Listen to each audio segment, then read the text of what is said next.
Aishare sendere saipa anetindini Dere ella sei kunu eta iteya hasaba kue Ubotura kwao ya hoi pa miñandero gami Ya hukui hagwe mimbora ilpure kuebo yo ayuriente Koangan warai nyanande ipamno je kuave Sei ture ave yo putanandere Auminte de clavel o en manombada y por tu se ve Hoy me neangasé soñando a ver la nepolete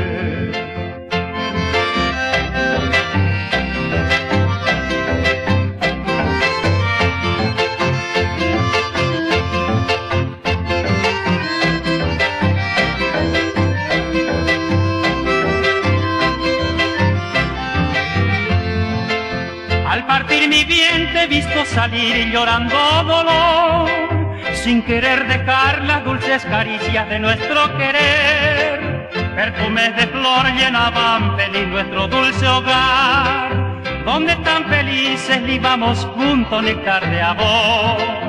Pero ya sin ti la casa cubierta de maleza está, sufriendo tal vez la misma tristeza que dejaste en mí. Y el roto clavel desde que te fuiste no existe más, como si ella fuera el reflejo fiel de nuestro querer.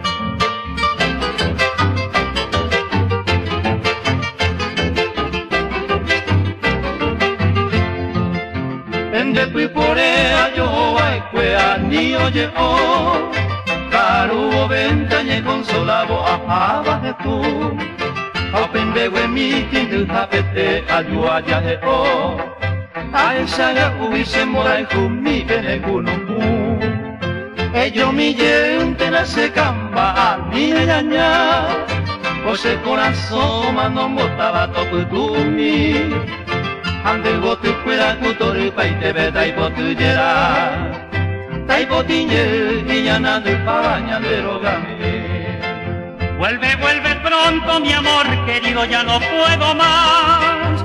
Te pido por Dios que mi corazón ya muriendo está.